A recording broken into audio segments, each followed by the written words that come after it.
You buy a house for 50 grand, put 20 grand into it, it appraises for 100 grand, bank sends you $75,000, your 70 grand you spent or whatever hard money lender or whoever, whatever bank paid for that is paid back, $5,000 pays closing cost, you get the house for free. That's essentially how it works. If you're investing, investors will. The podcast for all things real estate investing. So welcome back to another episode of Investor One-on-One. Today we have an amazing guest for you guys. After years of working multiple blue-collar jobs, logging 100-hour weeks, experiencing small business failures, and navigating hard lessons in the stock market, he ultimately built a successful Section 8 real estate portfolio through persistence and creative financing. He created his consulting and mentorship programs to help others achieve sustainable passive income while avoiding the costly mistakes and obstacles he's encountered along the way. So please welcome to the show, currently based out here in Orlando, Florida, Austin Baxter. All right, Austin, it's a pleasure having you on, man. So, you're doing amazing things in real estate, amazing things in Section 8. So before you got into real estate, what were you doing and how did you end up where you are today? So if I go to the beginning, before I got into real estate, I was working just as a blue collar worker. I've done every different trade there is. I've done tree work, I've done automotive, I've done electrical, worked for DOT. I've done a lot of different trades, and I was up to a point where I was working I was working 2 W-2s at one point, 3 W-2s all at one time, plus my own side business, and it was just exhausting. So I had to find a way to get out of that. And I thought stock market was going to be a good answer. And it helped. It let me quit at least one of those jobs, but it wasn't enough to replace them entirely. And it was too risky. So real estate is kind of what became the answer to that, where I slowly started to replace my income with the real estate income to where I could eventually, retire and rely on the real estate income and continue to scale and build that. It didn't take that long, honestly. I started with the stock market like 7-8 years ago, then got into real estate about 4 years ago. Awesome. And out of all the real estate verticals, why did you choose to go all in into Section 8? So part of that is because I'd seen a lot of horror stories about like private tenants destroying a house, and that's like detrimental starting out. And there's also a lot of stigma against Section 8 too. Everyone thinks that a Section 8 tenant is going to destroy the house, but I actually have a family friend who was very helpful in explaining this to me, because they typically do the same thing I do, just on a little bit of a larger price per unit scale. And they accept Section 8 tenants, and they explain to me like it's just the same as screening everybody else. You just have to make sure you check credit, crime, income. The only difference is they are backed by the government. Whereas if a private tenant, something happens, whenever COVID happens, you're out, you have no money, you have no income, you might lose the properties, you might have to shut down, file bankruptcy. I mean, that's it. Whereas Section 8, they're going to continue paying through those events. You're still going to get paid regularly. And so they kind of talked me through the process of what they do in Virginia. And I took that process and tried to mold it into something that worked on a more affordable scale for me starting out, because buying a $300,000 house is not in the cards for me just starting out. Like that's a lot to invest in. So I started with, little $30,000, $40,000, $50,000 houses and fixing those up. Awesome. And can you tell us a little bit more about your first deal? Where was it? How was it like? So first deal is probably going to be, I would say Alabama was one of my first deals. It was not the easiest situation to get through. Made lots of mistakes. It was a property that did have an existing tenant in it. The deal was I had no vacancy contingency. I only had an inspection contingency. So that means that if there's something wrong with the house, you can back out of the deal. I did an inspection. I had a contractor go check the house out. Everything was fine while the tenant was there, but the owner was getting rid of them prior to close, and they said they would make sure that they are out of there. Okay, that's great. I did not follow through checking the house again. Once they said they were out, the property manager said that they had left and the owner said they had left. So I thought, okay, we're good to close. They're out of there. I didn't send someone to check. That's my bad, my mistake. Come to find out, the tenant went on a little bit of a rager on the way out. They were not happy that they were being evicted. Long story short, it cost almost 10 grand to fix everything else on top of that. Luckily for me, during this time, real estate had really started climbing in popularity, especially for investments. So that property still appraised high enough for me to recover some of that money, because 10 grand is detrimental to lose for a lot of people starting out. That's it. You're shut down. You have no more money, right? So I was able to make it work. And I was able to, I wanted to, I was expecting to be able to come out of it with a little cash in pocket as profit, but I ended up spending like $2,000. But spending $2,000 for a house that appraised for 95 grand, I'm okay with that. So it could have been really bad. It could have really messed things up for me. It could have stopped this entire story right in the beginning. But I was lucky enough. This was not even skill. This is not even like foresight. I was just lucky that it worked out that way. And now that lesson taught me to check if I'm working with occupied properties. I got to check things a lot more thoroughly before they leave, or checking tenants' backgrounds, how they've been living there, if they were just put in there. There's a lot more information that I have as my checkpoints before I actually go to the closing table now. It definitely a strong lesson, but a good one in the beginning, because I definitely didn't want to ever make something like that happen again. So, Section 8 is becoming very popular for a lot of investors. You see it all over social media. You hear a lot of investors talking about it. What other mistakes are you seeing new investors doing when they're entering the space? One of the biggest mistakes currently I'm seeing is believing FMR is like the law for what you're going to get paid for rent. FMR is what the government posts out as the fair market rent. And that is a good starting point to kind of pick a neighborhood to look at. It looks like it has high rent. Great, you can start looking at houses there. The problem is you always need to double check on a couple things. You need to look at the local rent, because if FMR is $1,600 and local rent's $1,000, Section 8 is not going to pay $1,600 when everyone else is paying $1,000. It's just not going to happen. So they're going to automatically cut you down to that local rent, and then the price will either go up or down based on a few more factors like tenant income, the dependents they have, if there is certain amenities in the home. It'll make the rent go back up or down. FMR is like the baseline, and if the tenant's paying for utilities, then the utility allowance will be removed from that too. And that just is something people don't take into account. They hear all these stories that, oh, you're going to make $1,000 a month. And then these guys will walk through this whole analysis on the property, showing FMR, going through a mortgage calculator and everything else. What they're not showing you is what the actual local rents are. They're not showing you what the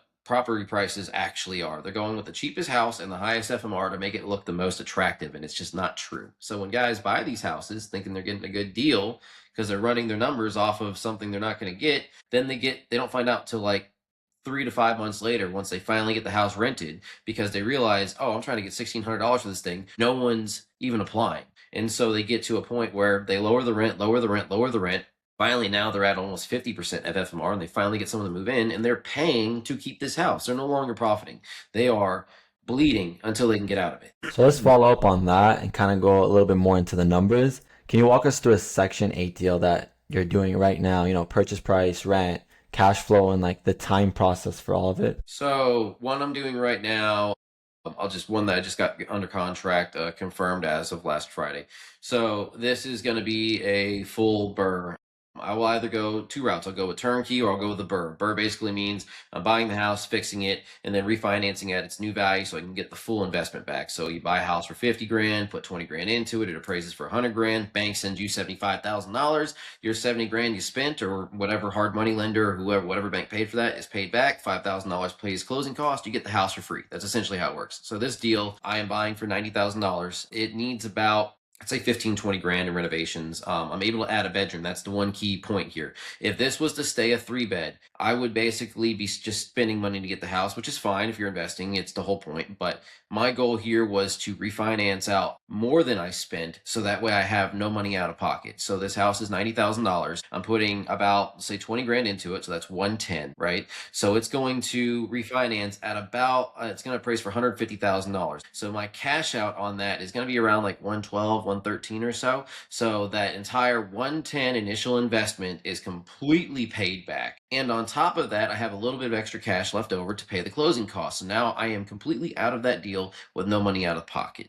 And it's all simply because I'm able to add a bedroom to it and do a couple little fixes here and there, some paint, clean it up, make it look nice, so that way it's presentable. And on top of all that, it's going to rent from anywhere from $1,800 to $2,100. My mortgage cost on this plus my property management cost is going to be like $1,300-$1,400. So after everything's said and done, I'm going to be making anywhere from, I'd say, $400 to $700 a month on that property, and it'll be no cost out of pocket at the end of it.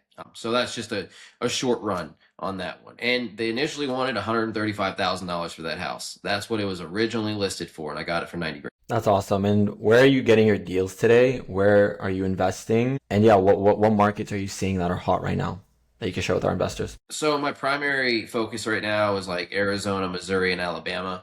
I do also see a lot of people focusing on like Ohio, and I've seen Indiana pop up a couple times. I've seen people talk about Mississippi, specifically like Jackson or Indianapolis or Cleveland, Akron, Toledo. Those are all different cities within those states. My last three contracts I just got were all in Missouri. I just got two accepted as of Friday, one accepted as of Monday, and these are all closing by the end of this month. So in about a week, basically, they're closing. So I've been going back and forth between those three markets, Arizona, Missouri, and Alabama, just to kind of keep the pace I want up. I'm typically doing 5 to 7 houses every 60 days.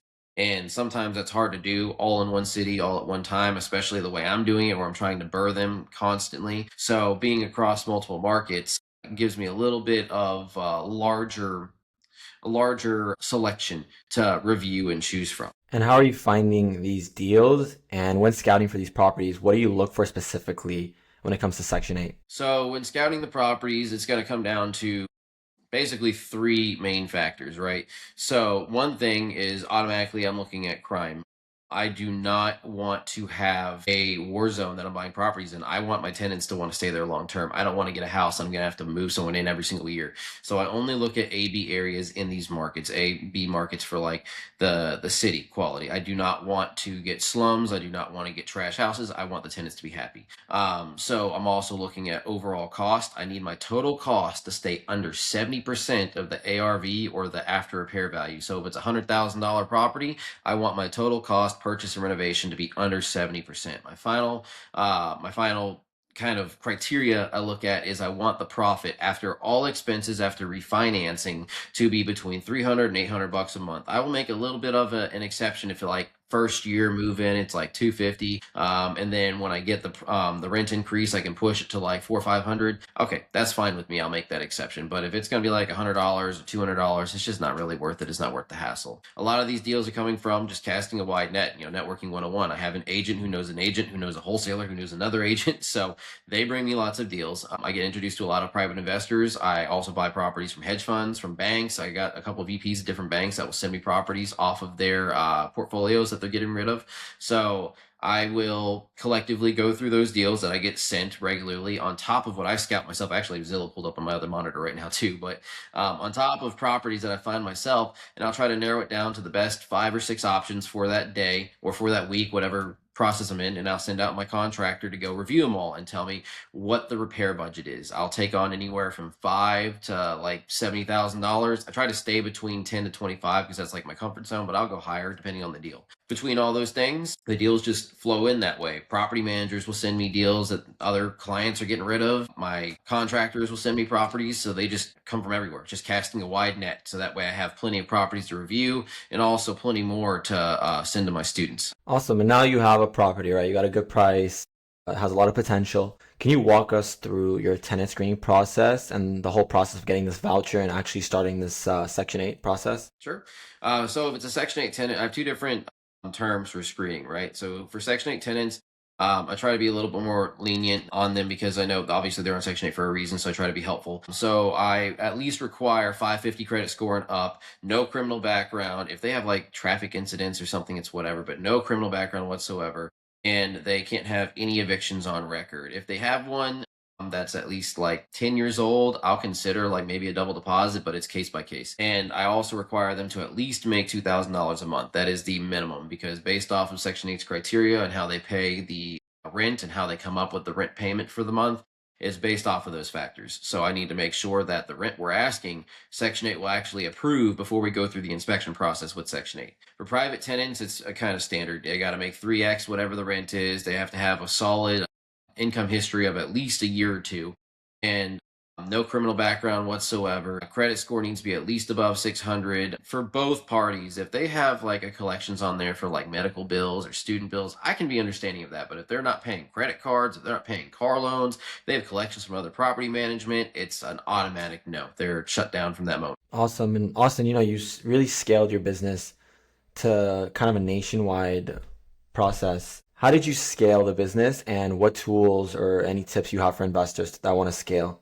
that you can share with us? So scaling started with just testing one by one, right? I would just get the property.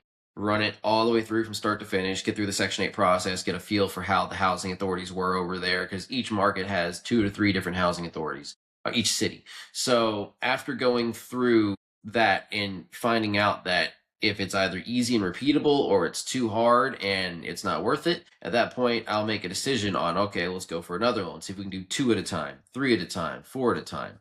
And so once it's repeatable enough to actually do portfolios together, at that point, I will use those funds to keep eventually making the capital to reinvest over and over again in more portfolios. But what happens is when you're doing these burrs, you typically have 30 to 40% equity in your properties. And there are banks or lenders that will give you, it's called a second position lien HELOC. And so they will take that 30 to 40% equity and they will give you a line of credit to quantify, or it's equal to that value in those properties. And so that gave me another chunk of money to go take and use in another market. And so I do the same exact thing. I take that line of credit, I'd get one property, try it out, see how things went. If it worked well, I do 2, 3, 4 until I have a successful group of portfolios that are rolling over every 60 days. And then I would do that again. I take another line of credit off that portfolio or one of the prior ones that have equity and apply it to another market.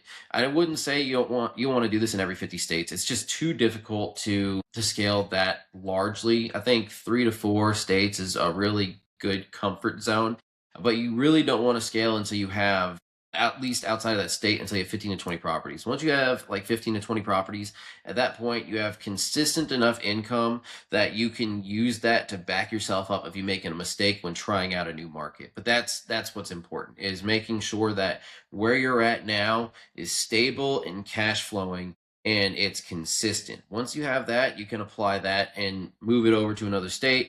You can shut that state down and work on another one for a little bit until you get established there, or you can do both at the same time, or you can look at trying to diversify.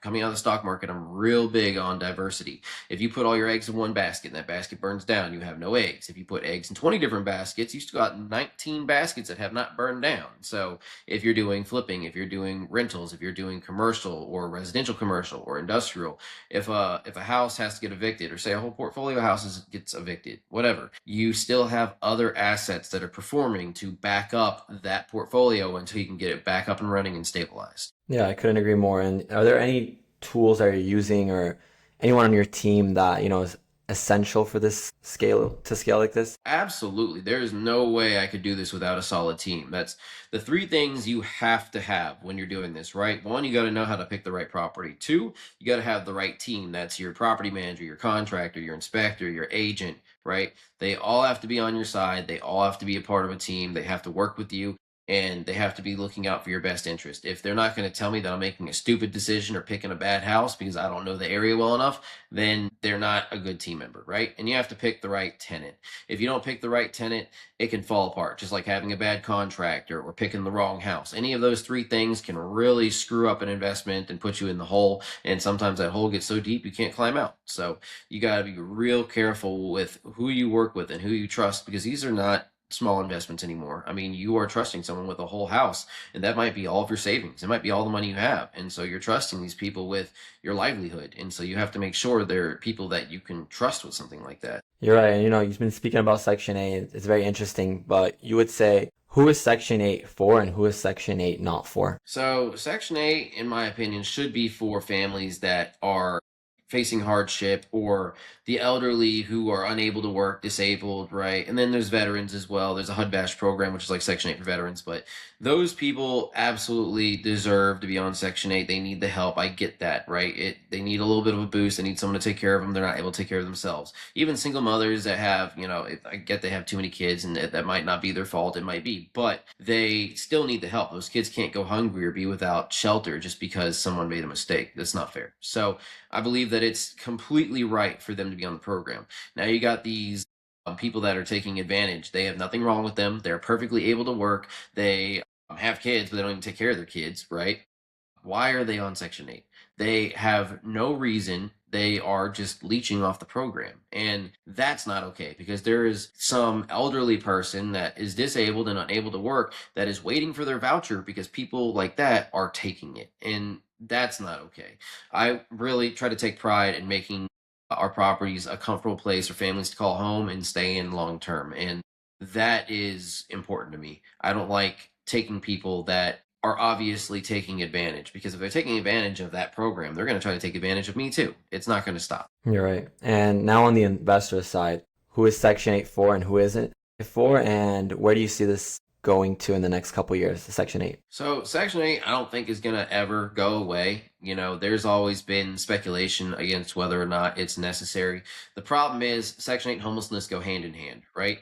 And if they do away with Section 8, homelessness is going to skyrocket, and it's going to be a huge problem outside of how much it already is. I think they can definitely put some limitations on who can apply and be qualified for Section 8. They can also do more frequent checks, because right now they only check once a year. So you get approved and you're good for a year or maybe 2 years, depending on the county or the program. I mean, that's easy to, dress everything up and look good for them for one inspection. But if they're coming in every quarter, it's a hassle. Yeah, it's a pain in the butt, but it verifies that the people that actually need it stay on it. And then the people who don't need it, they're either kicked off immediately or they're given a time limit. There's other programs that already do this. They have a year time limit, and then they re-review everything. You have no other payments, no other anything after that. And even if you do qualify, they will not grant you another year. They'll give you like 3 months to get it together. And at that point, you're on your own. So you have all these programs that already have these limitations that work just fine,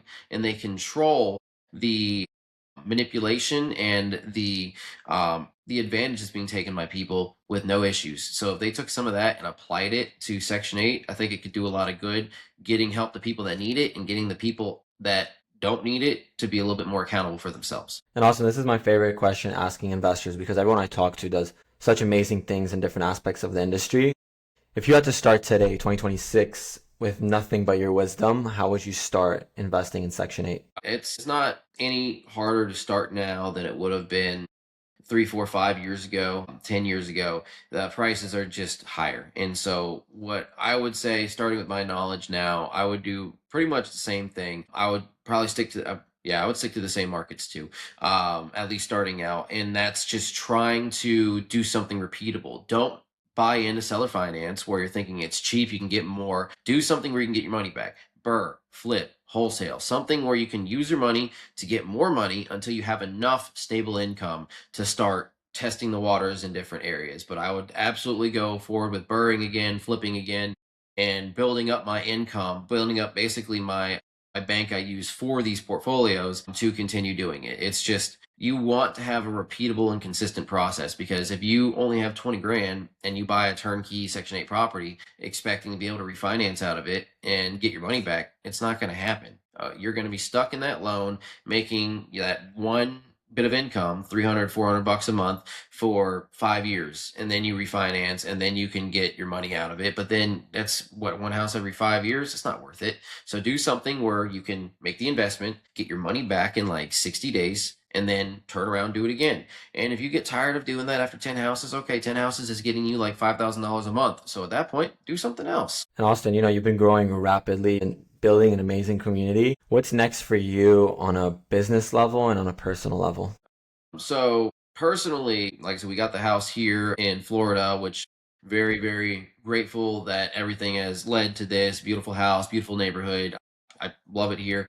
The next step is building a house from the ground up. That's what we originally wanted to do, but coming from Texas and not knowing Florida very well, other than, the little bit of family that we have here, I didn't want to just pick a place and build it and then hate the area. We had looked at Lake Nona, we had looked at Sarasota, we had looked at a bunch of places, but you really don't know it till you live there. So we picked a house in an area that we liked, and we will take probably another year before we actually decide a build spot. Then we'll spend the next 2, 3 years building it, customizing it, making it exactly how we want it. And that's where we'll be. Personally, at least that's where we'll be. Business wise, I'm thinking, I've been trying to keep things at a consistent pace with my students. I only allow so many to join a month because I want everyone to have equal opportunity as far as investing and growing and building their portfolios. So I'm not going to change that. I do offer consulting. The one thing that I was kind of like a hard shut off on is a lot of people would ask for advice and I'd offer as much as I can, but there's only so much I can offer before it infringes on what's guaranteed to my students, and I can't share that. So I opened up consulting to where people who, they've already been in other communities or they already have other mentorships and they don't want to pay for another course, which I understand. If you had a bad experience, I wouldn't want to do it either. I have set up a place to offer consulting to where I'm more than happy to jump on and answer questions. Friendly advice should always be free, and I stand by that. But if they want to go on a video call for a couple hours, if they want to have me walk through the markets, explain everything, and show them what to do and how to do it, I'm happy to offer that. I'm happy to give them the opportunity to learn on a hand-holding basis instead of through someone's virtual assistant or through some videos. Some people learn better being shown how to do it, and I would much rather continue to show people the right way to do things. So that's as far as the consulting and the community and the course. As far as my real estate portfolio, I'm going to continue at a pace of 5 to 7 properties every 60 days until I get to 250. Once I hit 250, it's going to be a hard shut off. I'm going to focus only on commercial and industrial because it's a little bit easier to handle, not as much logistics or moving parts. One property makes as much as 20 single family homes, so it's a no-brainer. If I can get 250 single family home and 250 commercial properties, or even mix of industrial in there, nobody in my bloodline would ever have to work again. They just keep managing that. I want to build something that is sustainable and repeatable. I love that, man. I love that vision.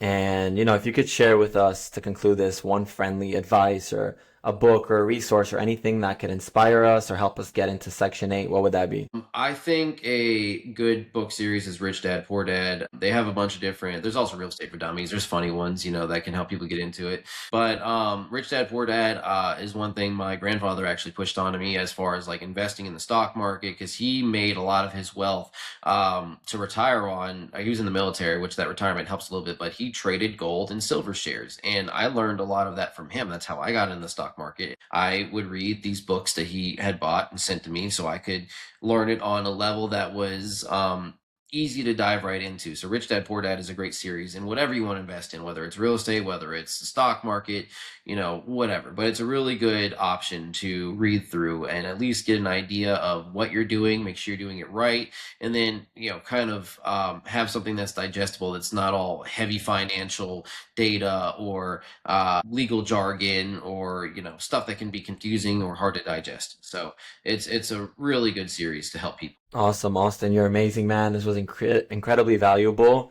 For anyone watching or listening who wants to learn more about you or Section 8 and follow your journey, what's the best place to connect or find you? So I'm always open for people to reach out through social media, Instagram, Facebook, TikTok, YouTube, whatever. But I do have on my website, baxterrentals.com. You're able to reach me through there. You can set up calls. I'm always open for free calls. There's a link that you can click to schedule an intro call. Friendly advice should always be free. So if anyone wants to set up a call, send me an email, send a message. I'm happy to answer any questions or anybody that needs advice, or if you're stuck somewhere, if you're having a hard time, if you had a bad experience, I'm more than happy to do what I can within my power to help you. And that's what I enjoy about what I do, is being able to help people avoid the same mistakes I made. Awesome. So yeah, guys, make sure you check out Austin Baxter Rentals.